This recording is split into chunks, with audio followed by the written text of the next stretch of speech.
So welcome, Trisha. It's lovely to be here with you again. These are fast becoming one of my most joyful things that I see in my calendar. And today we thought we might think together in dialogue on the relationship between doing and being.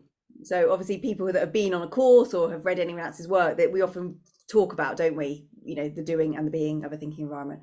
And so maybe I thought we could just, kind of share some thoughts, but then we'll come quickly, hopefully, to kind of really trying to think about what's the question we really want to think about in relation to this. But yeah, what are your initial thoughts, Trish? Thank you. Yes, and I completely agree with you about this being a favourite thing to see in my diary. Whenever I see dialogue project with Sophie, I'm like, oh, goody. So yeah, I mean, I think this is always has been right from the get-go an area of huge fascination for me, because I think when I came across Nancy's work, I'd actually signed up to do a master's in coaching, and Time to Think was one of the books on the first year. And fortunately for me, the supervisor that I had in my first year of that master's was someone who already had a relationship with Nancy and knew Nancy's work. So not only did she get me to read Time to Think, but I had the advantage of someone who could unpack it with me even further. And I remember just saying to her halfway through that first year, I don't want to do the rest of this master's in coaching. I want to do this. How do I do more of this? And that just happened to be, lucky me, 2024, and Nancy came to South Africa in 2025. But the reason why I'm relaying this story is because I was already 18 years into my career, and all of the work that I'd done in my career had been what you could put under the banner of transformational work, transformational programs, transformational work, ontological programs, so the study of being. So I felt as if, and I'd always been a bit of a kind of personal development junkie since my late teens, early 20s.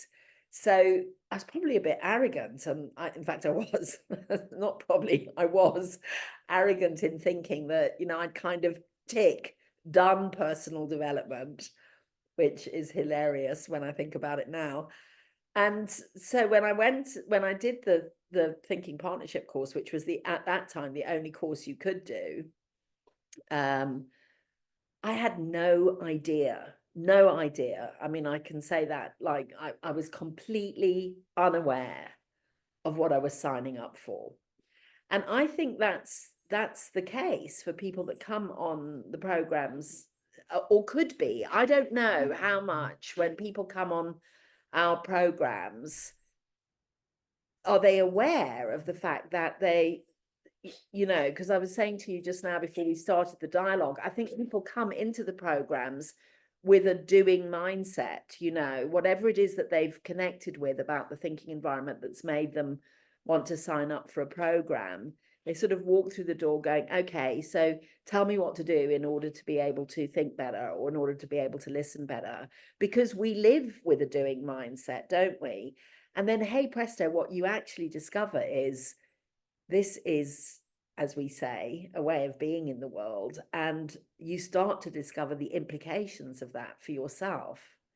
Like, which of those components are a natural self-expression for you and which ones really aren't. I mean, I can remember encountering the component of ease and just going,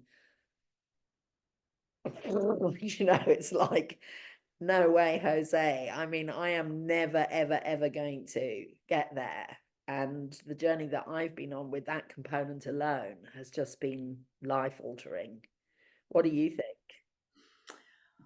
God, I think it'd be good for us to think about, like, what's the question? Because I mean, you and I could talk about being and doing for hours, but it's almost like, what's the question we want to think about in this dialogue? And for me, I think it's something along the lines of, like, what do we really mean by doing and being in a thinking environment? Like, what do we really mean by that, and what are the implications of it? Does that sound like is that the question that you're? Does that? So should we have that question? So So if I start with that, like, what do we mean by doing? What do I mean by being? And I think there's so many layers to this, isn't there? Because there's obviously, like, whenever I think about doing, it's obviously that, as you say, when people come on a course, or that it's that kind of outcome focused. Like, I'm going to do so, I'm going to take action, I'm going to learn something, I'm going to achieve a goal. I'm going to achieve something. And so, for me, there is a real external element to our doing. It sits very much in that producing, analyzing, thinking mode. So, and I think what's interesting in that, especially in the context of a thinking environment, is whenever we're kind of planning for the future, there's almost a gap between where we are now and where we want to go. And our mind kind of jumps in, doesn't it, to evaluate that, and are we getting where we should be, and is it good enough, and am I, so there's instantly this gap between where we are now and where we want to go, which I think then our mind kind of constantly monitors and evaluates, like, am I getting there quick enough? Am I, we can talk about the role assumptions playing this. But I think, when I think about, so that's that doing piece. But for me, that the being is a much more kind of internal way of being in the world. It's not about what I'm doing. It's about, am I able to be present enough in this moment to experience whatever I'm experiencing right now. So it doesn't have the same flavor of pulling me towards something. I'm being with myself, I'm being with whatever is I'm encountering in that experience, with an openness, with a degree of allowing, with a degree of being comfortable with whatever's coming up. I'm not trying to get anywhere, I'm just being with myself, being with the other person. And so I think they have two very different flavors, and I think what they then kind of invite us into is very different. And obviously, when I say this, it's not like you're ever going to be one or the other. It's like, obviously we need to get things done.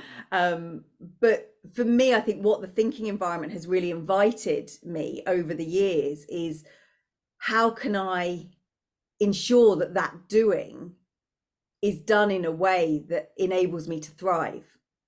And so that's where the presence of the components, like, can I do my doing with ease? Can I do the doing with a sense of equality and appreciation and encouragement and really valuing the difference? Or do I do that doing in a way that's like the antithesis of the components? What do you think?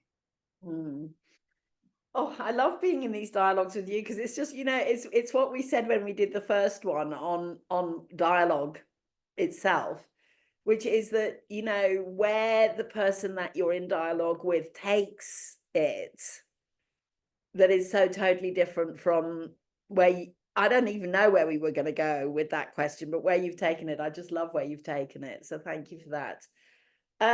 Yeah, I mean, I'm completely with you. Being is a here now, moment by moment by moment by moment, here now, here now, here now, and now, and now, and now, being whoever you are being. And as you said, it's noticing that. So there's awareness to being. I mean, I think that's the personal development journey that maybe people don't realize they're going to go on when they step into a thinking environment program, is that they're going to become acutely aware of who they are being. If you just take attention on its own, the horrifying experience that people start to have as a result of having been in a thinking environment program, the horrifying awareness that they then start to experience thereafter, particularly if they sign up for it, particularly if in that program they go, yes, this is right, this is how I want to be in my life, of just how much they interrupt, and of how much they finish other people's sentences for them, and then they find themselves doing it over and over and over again after the program's over, and like, catching themselves, and it's so uncomfortable because you're now in that conscious incompetence phase of the learning journey, where you realize that there's this notion, this premise principle that the whole body of work is founded on, which is the quality of everything we do depends on the quality of the thinking we do first, and the quality of the thinking that we do depends on how we're being treated by the people that we're with while we're thinking, including ourselves. And then here comes way of being. This is a way which, if we treat each other and ourselves in this way, will enable us to do our best thinking. And so you start to realize how much you're falling short of that. Moment by moment by moment, you experience the falling short of that. And then it's, here comes the journey, the personal development journey.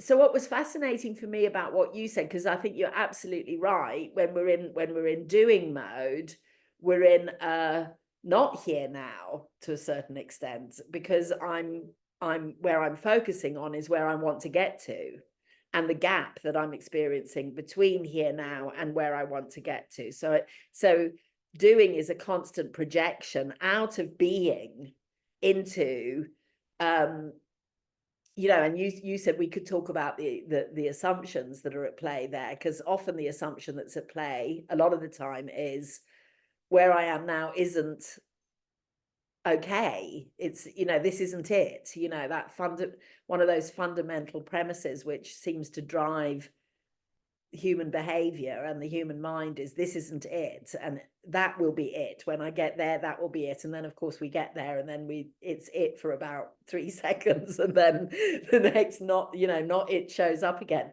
But so yeah, what are some of the assumptions that drive that persistent search for something other than being present in the moment? And as you said, how do we balance it? Because, there are bills to pay and kids to raise and, bodies to maintain and all, and it seems as if one way you can look at it is that life itself is a perpetual disintegration. If you're not shoring things up all the time, if you're not maintaining the house and maintaining the body and developing the kids, it's a falling apart at the seams process, which we're constantly having to navigate. So there is all of this stuff to do, but then who are we being as we do it? And yeah, so I don't think people have any idea. Well, I don't know what idea people have when they come into our programs about the journey that they're going to go on. So I guess one of the questions that I have about that is, what implication does that have for us as teachers or practitioners of what we're inviting people into, and what that's going to be like for them? Because it's going to be different for different people, isn't it? And who do we need to be in order to support them along the way? What do you think? Oh, I just think there's so many layers to this, Trisha, because in some ways, I think people want to come on our courses to do, like they want to learn how to do the thinking environment. So whether that's in their coaching, in their facilitation, in their leadership, like they want to know how do I do this? And yet what you and I and anyone that works in this world of personal development, transformation, is that real change happens on a level of being. And I think that's one of the core strengths of the work of a thinking environment, which is we go from surface level goals and outcomes really quickly to actually really understanding the assumptions that are driving whatever it is we're going to do and working with those. And so yeah, there's something for me around, like, the work itself does the work. So even if people come and want to do the doing, in the doing they will get to a different way of being without us needing to force that journey in any way.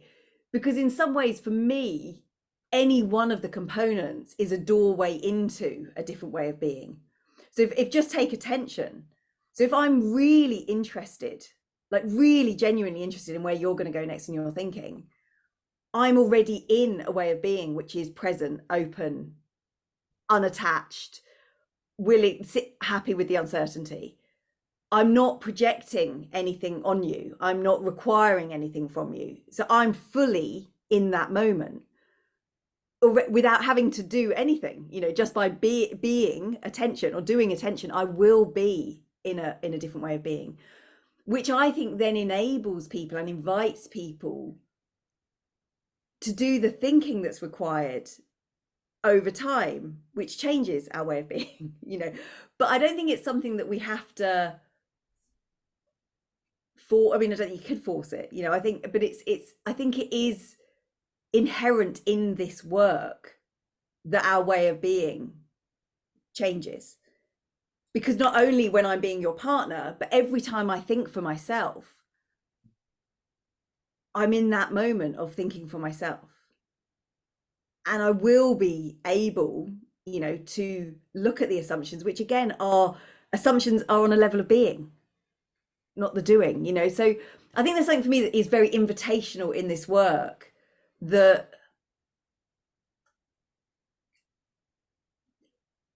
invites people rather than makes them, you know. It's like, actually take any one of the components and that will invite you into a different way of being. What do you think? Yeah, I think, what do I think? Because there's something quite tricky about this as well. I mean, I agree with everything that you've just said there. And I think what's quite tricky about it, or has the potential to be tricky, and I'm speaking from personal experience here, is that I can get into, is it possible that I lose that sense of invitation that you're talking about, and that I can get into a doing relationship with the being? What I mean by that is that I can start to assess, analyze, evaluate. I mean, I know I did this. I was sharing with you earlier before we started the dialogue about, or I can't remember if it was after we started the dialogue, to be honest with you, but about my relationship with the component of ease, you know, and when I first encountered that component and realized that I had you know, a hamster on methamphetamine living inside my body, you know, that was actually who I was being in life, was perpetually like,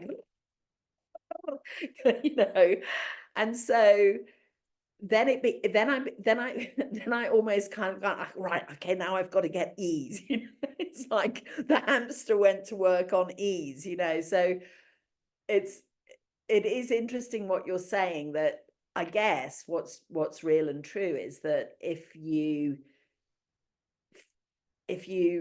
feel, if you feel the invitation strongly enough in whatever exposure you get to the thinking environment when you first do it, for many people it's reading Nancy's book, isn't it? That's the moment, that's the seed. And something in that book resonates, calls to a person, and they feel it in their being. They feel in their being, it's like, oh, there's something here for me. And then they come on one of the courses, because I mean, I've had these lovely experiences of people that practiced thinking sessions from the book and did a really good job of it, you know. But after a while realized I'm missing something. And actually that's the thing that's missing, because it's very difficult to get.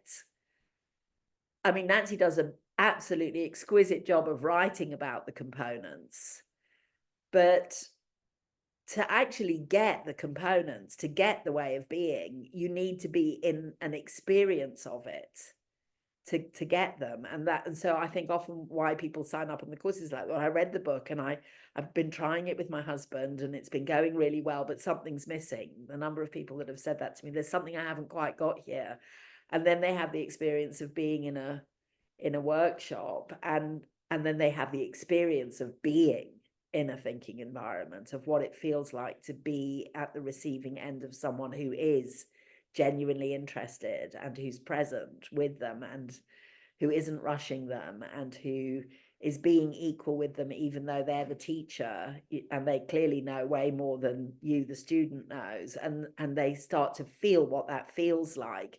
And so if the invitation speaks to them deeply enough, which I think it does for so many people, I'm going to have to get up and sort that window out, it keeps banging. They'll go on that journey, won't they? And as you said, every single step of that journey is a step into an ongoing step into being it, and discovering what that means for you. And that's what I've always said. It's like, that's the one thing that I can't teach you as a teacher. I can't teach you what being a thinking environment is going to be like for you. You've got to discover that for yourself. What do you think?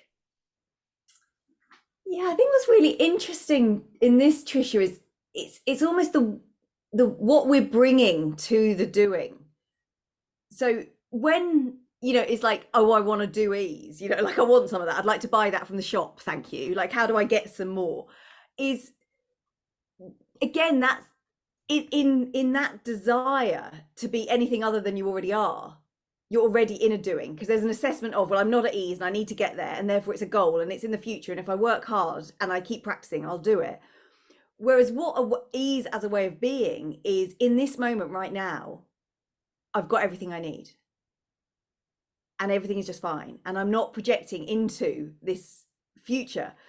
But I do wonder if there is a process of, as learners, we have to go through this journey of, well, I'm going to try and do it. I'm going to do ease. I'm going to do different, and I'm going to, in order to kind of get to a point where we let that go. And that's why, we often say, like, the thinking environment is a practice. So if I stop practicing ease now, so if I stop consciously and intentionally choosing ease over urgency in my life, I won't be at ease, But I've had to go through that journey of really trying to do it and work really hard at it and have it as this future goal that I want, in order now to know I don't need to do anything. I don't need to read another book. I don't need to get another qualification. I don't need to do anything to be any more at ease than being with this person right now. So, but I wonder if that's just a journey we go on. And to think we can have one without the other is almost, it's like there's no right without left. It's like, actually there is no doing without being, there is no being without doing. And it's, again, maybe just redressing that balance of, what am I choosing in this moment? Where's my, and I think there is something like that is so boundaried in the thinking session or in the work that we do.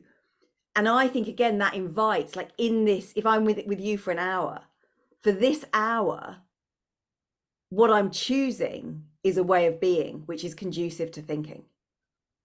And does that mean, like, I do that 24 hours a day? No.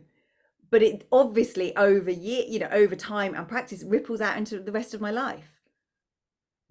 But it's very, I think there is, yes, that's lovely that it ripples out into my life. But I think what's most important is, when I'm trying to help someone think for themselves, or when I want to think for myself, can I in that moment choose to prioritize the being rather than the doing? What do you think?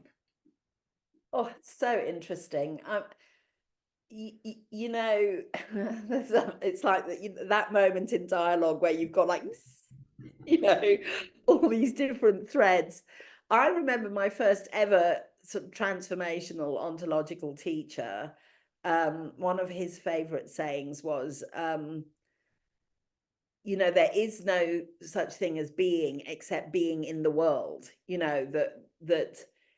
That being is not this abstract thing, that we are being in the world, and our being in the world is a function of what we're doing. So I think absolutely you're right. It's like the front and the back of a hand. You can't go, here's being and here's doing. It's like we are in a perpetual dance of, who are we being whilst we're doing what we're doing. So yeah, I think that's absolutely right, and that's very, very helpful, I think, to stay connected to that. I think this, and definitely I completely agree with you, that the place to start, certainly in one's practice, is, okay, is there a contract for us to be a thinking environment right now? I.e., have you said that you want to have some time to think and I've agreed to be your thinking partner? Or have we said to each other, we want to have a dialogue and we want this dialogue to be in a thinking environment? So we've got an explicit contract. And I think that's one of the things that I love about a thinking environment, is that it is contracted for. And let's face it, it needs to be contracted for, because the world out there isn't one.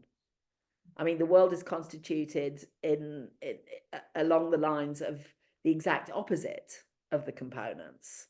So, you know, I think this has come up in one of our other dialogues. It's like we're swimming upstream, aren't we? We're constantly creating something which the world is eroding. So we do have to contract for it. And what also interests me is, once we know that there is this way of being in the world, why would we not contract for it everywhere in our lives? Why would we? So this idea, you know, which is also very much a part of the journey, I think, that students go on. It's like, okay, there are places in my life where I'm being a thinking environment, and there are places where I'm not. And yes, I agree with you, we have to have compassion for ourselves, and that has to be okay. And I don't want to sound, I don't want to, I'm worried now that I'm going to sound like some kind of being policewoman, which, you know, it's like, which is really not my intention, because, you know, I also fail to be a thinking environment, for want of a better way of putting it. And when I fail to be a thinking environment, I experience the failure of that. And it's not who I want to be. And it doesn't matter whether it's because it's not, you know, I mean, I hardly ever fail to be a thinking environment when I'm in a formal contracted version of it. But I want to be a thinking environment in my life, you know. And that, I think, is the personal development journey aspect of it. There's the professional development aspect of it, which is when I'm coaching, when I'm facilitating, when I'm teaching. But the personal development aspect of it is being it, no matter what. Because why wouldn't I? What do you think? I think we said we would keep this one shorter, so maybe we'll do final thoughts. I mean, as you spoke, Trish, what it really made me think about is, like, what is it we most want? You know, what is all our doing for? You know, what is that drawing us towards? You know, it's, and what is, you know, what is most important, you know? And I think it's that maybe I speak for myself, is I want to live with kindness and compassion and ease and generosity, and be the best representation of what's inside of me, and then letting the doing be the kind of the external representation of that. And I think, you know, the potential of a thinking environment is to allow people that opportunity to really stop and think about, is what they're doing aligned with who they want to be? And do they know who they want to be? Because who they want to be now will probably be different to who they wanted to be. But I do think there is, you know, there's core needs around, like, that we want to feel worthy, and we want to feel like we belong, and we want to feel safe. And I think so much of what we do is a distraction from not feeling aligned with a way of being that we want. And years ago, and I'll link to it, there was a brilliant podcast. I mean, the title of it is just brilliant, which is, Who Are You Without the Doing? Like, who are we without the doing? And I think that's what a way of being points us towards, is like when you put all of that down. And I think that's when you talk about personal transformation, is that's the potential, is that I get to be who I most want to be, regardless of what I do. And what are your final thoughts, Trish? Well, to be quite honest with you, I don't think I want to add anything to what you've just said. I'd really love to leave it there, because I think that's just beautiful. You know, I mean, if anything, it would be, you know, the integrity of that. And I don't mean integrity like a moral thing. I'm not talking about like a moralistic thing. I'm talking about that I am aligned, you know, that the way I show up in the world is aligned with who I want to be, you know. Yeah, so that was beautiful. I love that. Thank you for this. It's been lovely. Oh, I feel like we could talk for hours, but let me appreciate you, Trisha. What I really appreciate today is the joy you bring to the exploration and the thinking. Yeah, it's your joy. Thank you. I appreciate actually what we've just been talking about. I appreciate your integrity. I appreciate that you do show up as who you say you are and who you want to be, and that you are consistent with that, no matter what, actually. And it's not got to do with that you're always feeling your best self, but that you are being consistent with who you say you are every step of the way. Beautiful. Thank you for that. Thank you. Thank you. And thank you for watching.